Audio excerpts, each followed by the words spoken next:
जिले की हर खबर सबसे पहले आप तक पहुंचाने का वादा,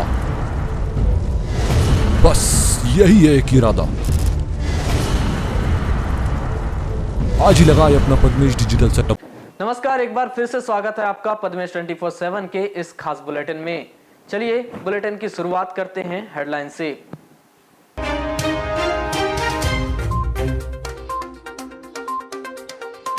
तेज रफ्तार जन्नी 108 वाहन का फटा टायर, अनियंत्रित होकर रोड से 10 फीट नीचे पेड़ से टकराया वाहन, चालक की सूझबूझ के चलते टला बड़ा हादसा।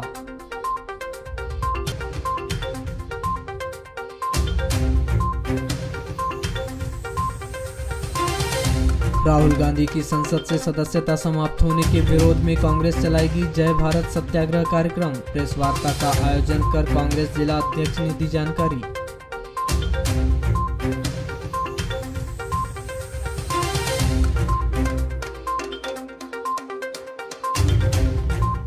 महिला एवं बाल विकास के अधिकारी व पर्यवेक्षक द्वारा की जा रही हड़ताल की प्रदेश स्तर पर सरकार से चल रही चर्चा, सूत्रों से मिल रही जानकारी के अनुसार जल्द समाप्त हो सकती है अधिकारियों की हड़ताल।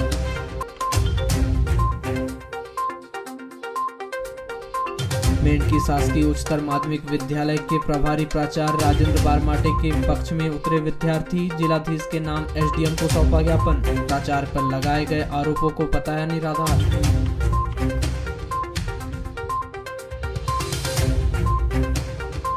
संचालय नगरीय प्रशासन की टीम ने नगर पालिका में हो रहे निर्माण कार्यों का लिया जायजा, साझेदारी में किफायती आवास योजना के तहत निर्माण कार्य 6 साल बाद भी पूर्ण नहीं होने पर जताई नाराजगी।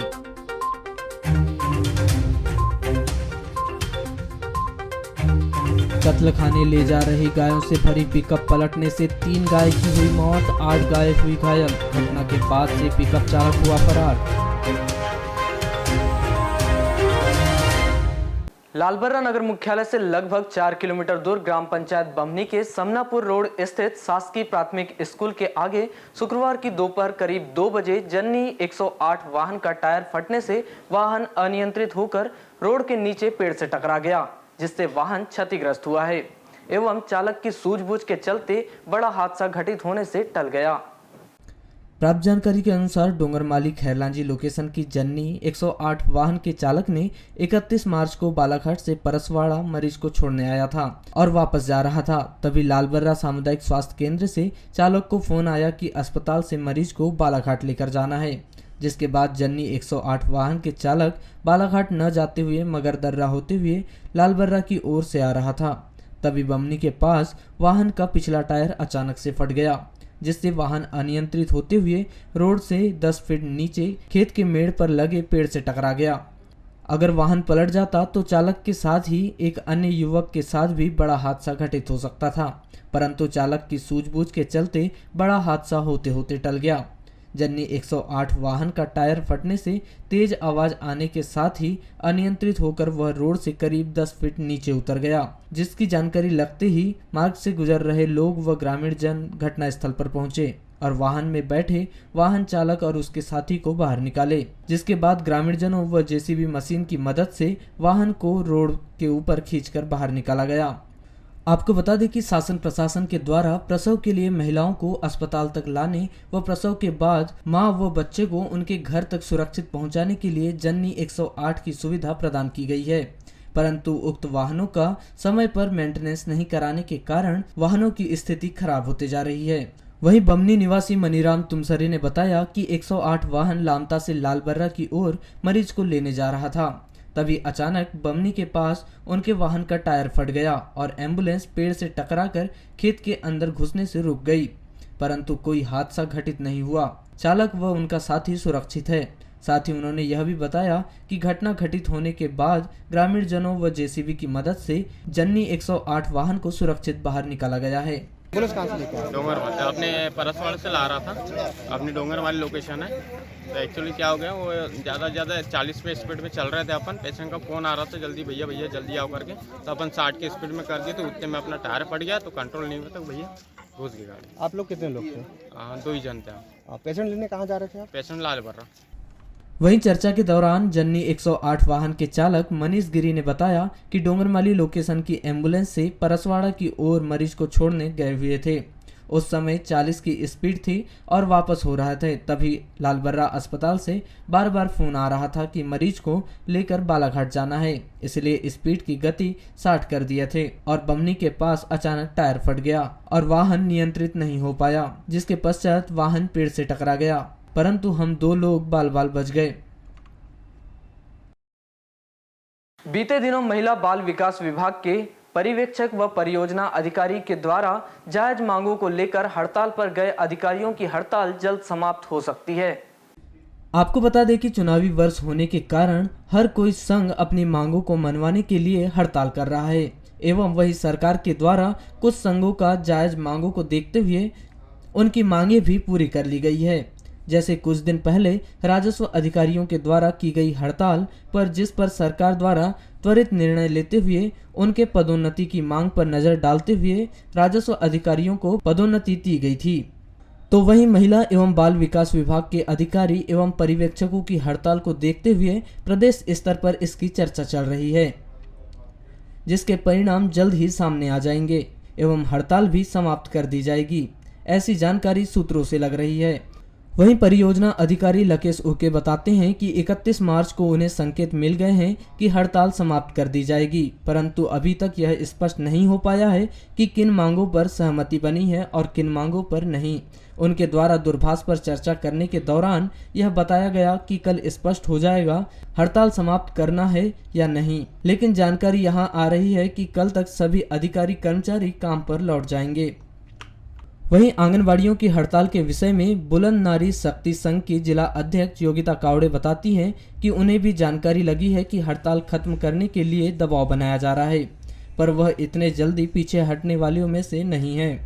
वह चाहती हैं कि जिस प्रकार से आज आंगनवाड़ी कार्यकर्ता सभी शासन के कार्य कर रही है, जबकि उन्हें सबसे कम मानदेय दिया जा रहा है, इसके बावजूद भी वह जो काम दिया जाता है उसे बखूबी निभाते हैं और ऐसी स्थिति में उनका मानदेय कम देना और उनकी प्रमुख मांगों पर ध्यान न देना कहीं न कहीं सरकार का अड़ियल रवैया है, जिसके आगे हम झुकने वाले नहीं हैं और हमारी मांगे जब तक पूरी नहीं होगी तब तक हमारे द्वारा आंगनवाड़ी की हड़ताल समाप्त नहीं की जाएगी। वह ऐसे ही पंडाल लगाकर धरना करते रहेंगे। खैरलांजी थाना क्षेत्र में आने वाले ग्राम अतरी में 2 मोटरसाइकिल आपस में टकराने से पति पत्नी सहित 3 लोग घायल हो गए, जिसमें अत्यधिक चोट लगने से जोगीराम पिता किशन पालेवार उम्र 40 वर्ष और उसकी पत्नी त्रिवेणी को जिला अस्पताल रेफर किया गया है, जहां से उन्हें मेडिकल कॉलेज रेफर किया गया। प्राप्त जानकारी के अनुसार जोगीराम अपने परिवार के साथ खेती मजदूरी करते हैं। बताया गया है कि 30 मार्च को करीब 3 बजे जोगीराम अपनी पत्नी त्रिवेणी के साथ पिपरिया महाराष्ट्र मोटरसाइकिल में अपने घर बेनी जा रहे थे। वहीं खैरलांजी से आरंभा की ओर जाते समय ग्राम अतरी में जोगीराम की मोटरसाइकिल और सामने से आ रही मोटरसाइकिल आपस में टकरा गई। इस दुर्घटना में जोगीराम और उसकी पत्नी त्रिवेणी के अलावा अन्य मोटरसाइकिल सवार भी घायल हो गया। तीनों घायल को खैरलांजी के अस्पताल में लाकर भर्ती किया गया था। इस दुर्घटना में जोगीराम का पैर फ्रैक्चर होने से गंभीर रूप से घायल हो गए थे। खैरलांजी से प्राथमिक उपचार के बाद जोगीराम और उनकी पत्नी त्रिवेणी को जिला अस्पताल बालाघाट रेफर किया गया। जिला अस्पताल से जोगीराम को प्राथमिक उपचार के बाद मेडिकल कॉलेज रेफर कर दिया गया है। इस दुर्घटना की जांच खैरलांजी पुलिस के द्वारा की जा रही है। विद्वान सत्र न्यायाधीश दिनेश चंद्र थपियाल की अदालत में आरोपी इमरतलाल टेमरे उम्र 52 वर्ष को बेटे की हत्या करने के आरोप में आजीवन कारावास और 2000 रुपए अर्थदंड से दंडित किया गया है। यह घटना पिछले वर्ष 18 मार्च होली के दिन ग्रामीण थाना क्षेत्र आने वाले ग्राम भूमड़ी में हुई थी, जहां पर इमरतलाल टेमरे ने अपने बेटे गणेश टेमरे उम्र 39 वर्ष की शराब पीकर लड़ाई झगड़ा करता है कहकर लकड़ी से मार मार कर उसकी हत्या कर दी थी। अभियोजन के अनुसार पिछले वर्ष 18 मार्च 2022 को करीब 4:30 बजे गणेश टेमरे बस्ती में होली का त्योहार मनाकर घर आया और घर के हॉल में जमीन पर लेट गया था और नशे में कुछ बड़बड़ा रहा था। उसी समय उसके पिता इमरतलाल टेमरे हाथ में लकड़ी लेकर आया और गाली बकता है और दारू पीकर आता है कहकर और लकड़ी से मारपीट करने लगा। इस दौरान इमरतलाल टेमरे ने गणेश को हॉल से घसीटते हुए आंगन में ले गया, लकड़ी से मारपीट करते रहा। इस दौरान गणेश की पत्नी शशिकला, मां निर्मला, भाभी मीना, लड़की प्राची और लड़का कृष्णा आए और इमरतलाल को बोले कि मत मारो। उसके बाद भी इमरतलाल बोलने लगा कि हमेशा दारू पीकर आता है और उपद्रव करता है और वह गणेश को जान से खत्म कर देता हूँ बोलकर लकड़ी से जोर जोर से मारपीट करने लगा। इमरतलाल ने परिवार वालों को धमकाया कि यदि तुम उसके पास जाओगे तो तुम्हें भी मारूंगा। इससे परिवार के लोग डर गए थे। इमरतलाल द्वारा लकड़ी से गणेश की मारपीट करने से मौत हो गई। 108 एम्बुलेंस से गणेश को जिला अस्पताल लाकर भर्ती किया गया था, लेकिन डॉक्टरों ने उसे मृत घोषित कर दिया। इस मामले में ग्रामीण थाना प्रभारी प्रदीश खन्ना ने गणेश की हत्या करने के आरोप में उसके पिता इमरतलाल टेमरे के विरुद्ध धारा 302 भारतीय दंड विधान के तहत अपराध दर्ज कर उसे इस अपराध में गिरफ्तार किया और जिसके परिणाम स्वरूप विद्वान अदालत ने प्रकरण के तथ्य, परिस्थितियों व अपराधों की प्रकृति को देखते हुए आरोपी इमरतलाल टेमरे को धारा 302 भारतीय दंड विधान के तहत दोषी पाते हुए आजीवन कारावास और 2000 रुपए अर्थदंड से दंडित किया है। करोड़ों रुपए की लागत से बनने वाली साझेदारी की किफायती आवास योजना के तहत फिल्टर प्लांट स्थित भवन की स्थिति को देखने के लिए संचालनालय नगरीय प्रशासन की टीम के द्वारा नगरपालिका क्षेत्र में हो रहे निर्माण कार्यों की स्थिति का जायजा लिया गया। आपको बता दें कि साझेदारी में किफायती आवास योजना के तहत बन रहे निर्माणाधीन भवनों का भोपाल की टीम के द्वारा जायजा लिया गया। 2017 में 100 करोड़ की इस योजना से गरीबों के लिए मकान बनाए जा रहे थे, जिसमें इसका बजट कम करके 65 करोड़ कर दिया गया था, किंतु आज दिनांक तक यह भवन बनकर तैयार नहीं हुए हैं। वहीं इस योजना को संचालित किए हुए 5 से 6 वर्ष होने जा रहा है, किंतु अभी तक निर्माण एजेंसी द्वारा भवन का निर्माण नहीं किया गया है। वहीं सरकार द्वारा चुनावी वर्ष होने के कारण शासन की चल रही योजनाओं का कितना काम हुआ है और कितना अभी काम बाकी है, इसकी मॉनिटरिंग के लिए भोपाल स्तर से सभी निकाय में यह मॉनिटरिंग कर हिदायत दी जा रही है कि शासन की महत्वाकांक्षी योजना अभी तक पूरी क्यों नहीं की गई है। उसी स्थिति का जायजा लेने भोपाल से 2 सदस्य की टीम बालाघाट पहुंची, जिनके द्वारा निर्माणाधीन मकानों व कार्यों का जायजा लिया गया। वहीं फिल्टर प्लांट स्थित बनने वाले भवन का कार्य देखा गया और नगर पालिका के उपयंत्री को यह हिदायत भी दी गई कि तय समय सीमा के अंदर वह PHP, LIG, AMIG और EWS के कार्यों को त्वरित गति देते हुए संपन्न कराए।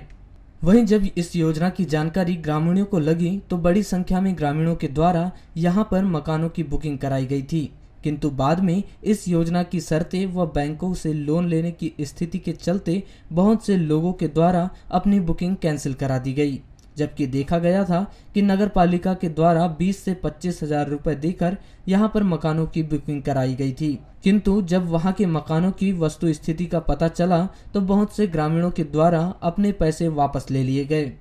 उसके बाद से यह भवन निर्माण और योजना ठंडे बस्ते में चली गई है। जैसे यहाँ पर निर्माण एजेंसियों के द्वारा निरीक्षण किया जाता है या तो फिर प्रशासनिक अधिकारियों की टीम समय समय पर जब इन करोड़ों की बनने वाली बिल्डिंगों का निरीक्षण होता है, तब तक यहाँ पर काम को लेकर गति एवं हलचल नजर आती है। उसके बाद यहाँ पर निर्माण को लेकर वही कछुआ गति से चलते रहता है। आपको बता दें कि भवन तो दूर, यहाँ पर अभी तक भवन तक पहुँचने के लिए पक्की रोड का निर्माण नहीं कराया गया है। आपको बता दें कि 2017 में आई यह योजना अभी तक सुचारू रूप से चालू नहीं हुई है, ना ही इसका भवन अभी तक बनकर कंप्लीट हुआ है। भले ही इस योजना को देखने वाले प्रभारी यह बता रहे हैं कि सितंबर माह तक यह भवन बनकर कंप्लीट हो जाएगा, परंतु वस्तु स्थिति को देखकर यह नहीं लग रहा है कि यह सितंबर तक बनकर तैयार हो जाएगा एवं जरूरतमंदों को इसका लाभ मिल पाएगा। लांजी के साले टेकरी रोड पर गाय से भरी पिकअप पलटने से 3 गाय की मौत हो गई और 8 गाय घायल हो गई। घटना उस समय हुई जब पिकअप में 11 गाय को क्रूरतापूर्वक नागपुर कत्लखाने पहुंचाया जा रहा था। 11 गायों को लेकर तेज रफ्तार से दौड़ रही यह पिकअप पलट गई। घटना के बाद पिकअप चालक पिकअप छोड़कर फरार हो गया। एवं मौके पर एक व्यक्ति मिला जिसने अपना नाम महेश पिता सुनील मेश्राम उम्र 25 वर्ष वार्ड नंबर 1 बनिया टोला ग्राम आमगांव जिला गोंदिया बताया। प्राप्त जानकारी के अनुसार 31 मार्च को प्रातः 4 बजे पंचम मरसकोले के घर के सामने देवरबेली की ओर से आ रही तेज रफ्तार पिकअप पलट गई। पिकअप पलटने के तुरंत बाद एक व्यक्ति पिकअप से उतरकर जंगल की तरफ भागा। इस घटना को पंचम मरसकोले ने देखा। पिकअप के अंदर एक व्यक्ति था जिसे बाहर निकालकर नाम और पता पूछा गया, जिसने अपना नाम महेश मेश्राम पिता सुनील मेश्राम जाति बिंजवार उम्र 25 वर्ष आमगांव जिला गोंदिया बताया है और भागने वाले व्यक्ति का नाम प्रमोद जगने निवासी कुम्हारटोली आमगांव बताया। पंचम मरसकोले ने पिकअप वाहन में देखा कि 11 नग गाय को क्रूरता पूर्वक ले जाया जा रहा था। वहीं महेश मेश्राम से मवेशी के संबंध में पूछने पर बताया कि उक्त मवेशियों को देवरबेली से नागपुर कत्लखाना ले जाया जा रहा था। महेश मेश्राम ने यह भी बताया कि प्रमोद जगने द्वारा गायों से भरी पिकअप को तेज रफ्तार लापरवाही पूर्वक पिकअप चलाकर पलटने के संबंध में भी बताया। वहीं इस घटना की रिपोर्ट पंचम मरसकोले पिता दयाराम मरसकोले उम्र 45 वर्ष ने लांजी पुलिस थाने में की थी। सहायक उप निरीक्षक बरसन धुर्वे ने प्रमोद जगने कुम्हारटोली आमगांव महेश मेश्राम निवासी बनिया मोहल्ला आमगांव जिला गोंदिया निवासी के विरुद्ध अपराध क्रमांक 80/2023 में धारा 279 4-6 गौवंश प्रतिषेध अधिनियम 11 घ पशु क्रूरता अधिनियम के तहत अपराध दर्ज कर जांच शुरू की है। वारासिवनी के ग्राम पंचायत मेंढकी स्थित शासकीय उच्चतर माध्यमिक विद्यालय के प्रभारी प्राचार्य राजेंद्र बारमाटे के समर्थन में अब स्कूल के विद्यार्थी समर्थन में लामबंद हो गए हैं। विद्यार्थियों का कहना है कि हमारे प्राचार्य पर जो आरोप लगाए गए हैं वे सभी आरोप निराधार हैं। वहीं विद्यार्थियों का कहना है कि हमारे प्राचार्य पर जो आरोप लगाए गए हैं वे सभी आरोप निराधार हैं। कुछ ग्राम के कतिपय लोगों ने यह आरोप लगाए हैं। ऐसे में हम चाहते हैं कि आरोप लगाने वालों पर कार्यवाही की जाए और प्रभारी प्राचार्य का स्थानांतरण न किया जाए। स्कूल के विद्यार्थियों ने अपने प्रभारी प्राचार्य के समर्थन में 31 मार्च को मेंढकी में एक रैली निकाली। वहीं वारासिवनी मुख्यालय पहुंचकर कलेक्टर के नाम संबोधित ज्ञापन अनुविभागीय अधिकारी राजस्व को सौंपा। हालांकि उनकी जगह यह ज्ञापन प्रभारी तहसीलदार ने ग्रहण किया है और उचित जांच की कार्यवाही करने की बात का आश्वासन दिया है। यहाँ यह बात बताना बिल्कुल लाजमी है कि 1 अप्रैल से कक्षा 9वीं व कक्षा 11वीं में अध्ययनरत छात्र छात्राओं की वार्षिक परीक्षा प्रारंभ हो रही है, जो बोर्ड पैटर्न पर होना है। ऐसे में बच्चों द्वारा रैली निकालकर प्रभारी प्राचार्य राजेंद्र बारमाटे के समर्थन में आने से कक्षा 9वीं और कक्षा 11वीं के विद्यार्थियों की परीक्षा पर प्रभाव पड़ना लाजमी है।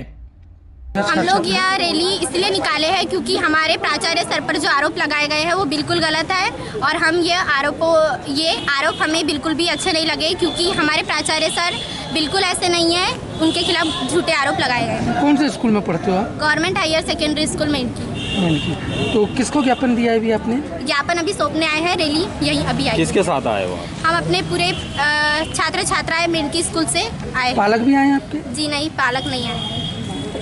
क्या मांग रख रहे हो आप लोग? हम यह मांग रख रहे हैं कि हमारे प्राचार्य सर स्कूल में ही रहे, उनका स्थानांतरण ना हो। आज हम इसलिए आए क्योंकि हमारे जो प्राचार्य महोदय उन पर गंदे आरोप लगाए गए हैं। ये जो गांव के कुछ जाने मानी हस्ती लोग हैं उनके द्वारा ये आरोप लगाया गया है। वो उनका कहना है कि जो हमारे प्राचार्य महोदय है वो फीस ज़्यादा लेते हैं, यानी और जाति भेदभाव करते हैं और बच्चों को मारपीट करते हैं। ऐसा कुछ भी ये सब कुछ गलत है और ये व्यापम को हम रद्द करने के लिए आए हैं। अच्छा, आप लोग आए कैसे बेटा? पैदल आए हैं कि ये गाड़ी वाहन से आए हैं? हम आए हैं वाहन से, कुछ गाड़ियों से भी आए हैं। तो वाहन किसके है ये? वाहन ये तो हम अपने छात्र संघ के हिसाब से आए हैं। हमने पैसा इकट्ठा किए इसीलिए आए, क्योंकि हमें अपनी भविष्य को सुधारना है और वो नहीं बता सकते कि हमें क्या करना है। और वो तो ऐसा चाहते हैं कि ये स्कूल में कम पढ़ाई हो, यानी जो हस्ती लोग हैं उनका मानना है उनके तो जो बच्चे हैं वो तो बड़ी बड़ी प्राइवेट स्कूल में पढ़ते हैं और हम जैसे परसेंटेज यानी पढ़ते हैं उसके बाद परसेंटेज बनाते हैं। और उनका मानना है कि मेंढकी स्कूल का जो परसेंटेज है वो गिरे और स्कूल का नाम थोड़ा रद्द हो, ऐसा उनका मानना ये है। हाँ जी सर, हमारे स्कूल के जो प्राचार्य सर हैं हमारे उनके खिलाफ किसी ने कुछ आरोप लगाए गए उन पर कि सर हमारे स्कूल में दुर्व्यवहार करते हैं, गालियाँ देते हैं और जैसे कि अपने धर्म को मानने के लिए सर उन पर बच्चों पर दबाव डालते हैं, जो कि बिल्कुल गलत है और ये निराधार है, इसमें इनका कोई सच्चाई नहीं है। क्या मांगे? हमारी मांग ये है कि सर दिल्ली जो सैनिक के खिलाफ जो ज्ञापन सौंपे हैं वो तुरंत रद्द किया जाए और हमारे बारहवीं का जो ट्रांसफर होने के लिए उन्होंने जो आरोप लगाए गए हैं वो सब हटाया जाए।